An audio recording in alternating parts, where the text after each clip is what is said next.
House of Representatives is debating and also voting on the articles of impeachment, which include abuse of power and obstruction of Congress.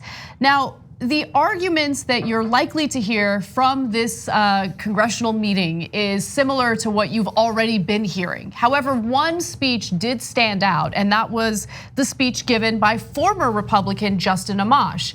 Now, he left the Republican Party after the Mueller report was revealed. He read the full report and realized that Donald Trump did in fact obstruct justice in the Mueller investigation. And so he's giving a speech in front of the House of Representatives to explain why Donald Trump's actions with the government officials in Ukraine should lead to his impeachment and removal. Take a look.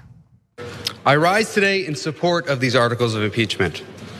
I come to this floor not as a Democrat, not as a Republican, but as an American who cares deeply about the Constitution, the rule of law, and the rights of the people.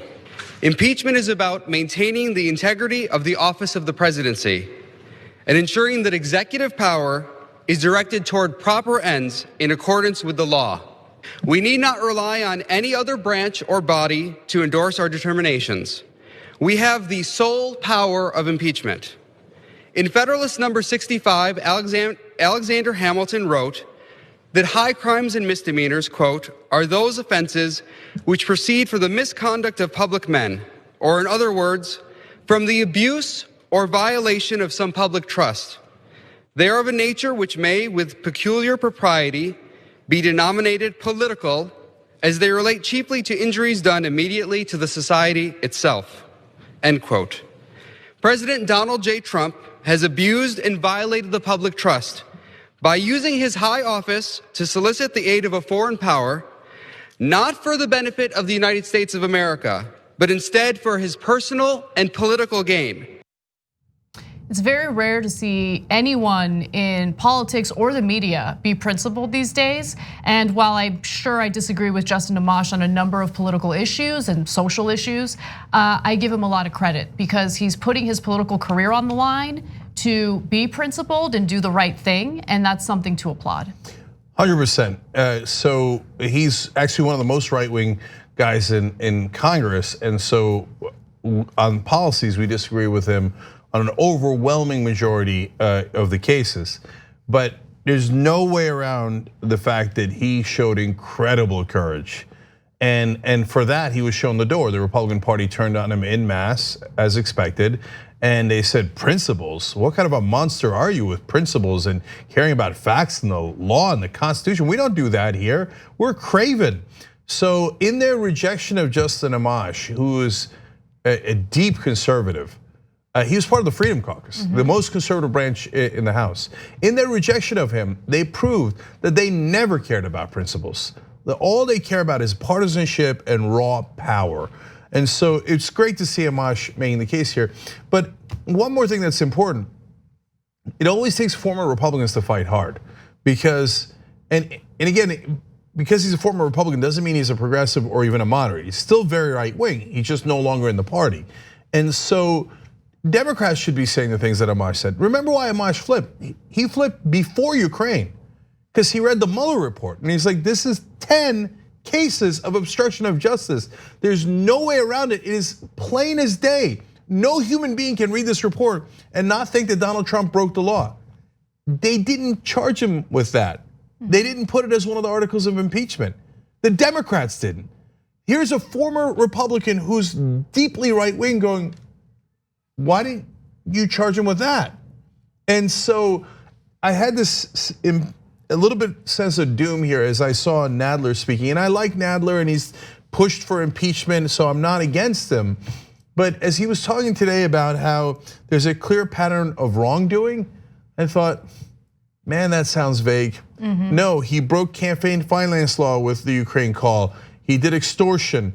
He broke campaign finance laws in regards to the hush money. His co-conspirators in prison, and he did obstruction of justice in the Russia case and the Ukraine case. That is 5 things that are illegal.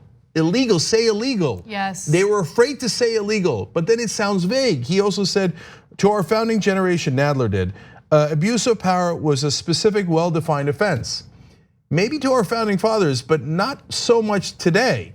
And so the Democrats, I'm so afraid they might have bungled this. So I think you're making such a good point about the abuse of power charge and how vague they're being. Because remember, Republicans during the Obama administration constantly argued that he was abusing his powers simply by signing executive orders, right? So if you are a voter, a Republican voter, conservative voter who isn't paying close attention to these impeachment hearings and you hear the phrase abuse of power in regard to Donald Trump, well then you're gonna think about the Obama administration and how you believed and Republicans overall believed he was abusing his power, and you're gonna think that there's some sort of double standard here. When in reality, there isn't a double standard. What Obama did was legal. What Trump has been doing is illegal, encouraging and actually coercing a foreign government to meddle in our elections. That is illegal. That undermines our entire democratic process. Now I'm positive they made a mistake. Of course they did. So abuse of power sounds like your opinion, man. Breaking the law sounds like something you should get impeached over. God, the Democrats are so weak. God, they're unbelievably weak. What is wrong with saying he broke the law?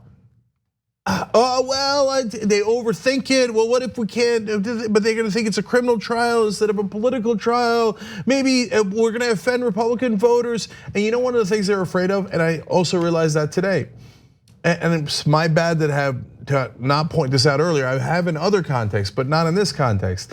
So they're really worried about the Republicans using this to raise more money.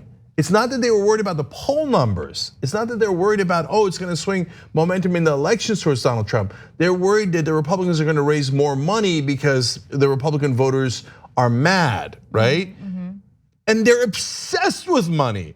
So that's why there's this this is solemn and sad and we don't want to do it. We don't want to do it.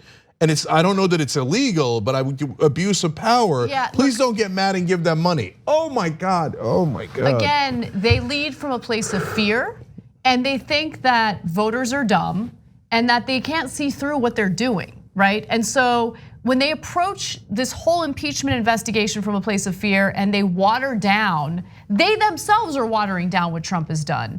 Well, then they're gonna lose the whole thing, and Trump is still gonna have an easy time raising money because he's going to, as he always does, take control of the entire narrative and he's gonna make himself the victim. And that's exactly what he's been doing. It's a witch hunt. They're coming after me. They can't get over what happened in 2016. Man, maybe Amash should lead the proceedings. No, but seriously, the House sends over House managers to actually be the prosecutors in the Senate trial. So once they take the impeachment vote and Donald Trump is impeached later today, I think put Amash in there. Why? I never want to help conservatives or Republicans. It's not about helping Amash. It's about, you don't have very many fighters, so you might as well take an ex-Republican because that guy will at least fight. Thanks for watching the Young Turks, really appreciate it. Another way to show support is through YouTube memberships. You'll get to interact with us more. There's live chat emojis, badges. You've got emojis of me, Anna, John, JR. So those are super fun. But you also get playback of our exclusive member-only shows and specials right after they air. So all of that, all you gotta do is click that join button right underneath the video. Thank you.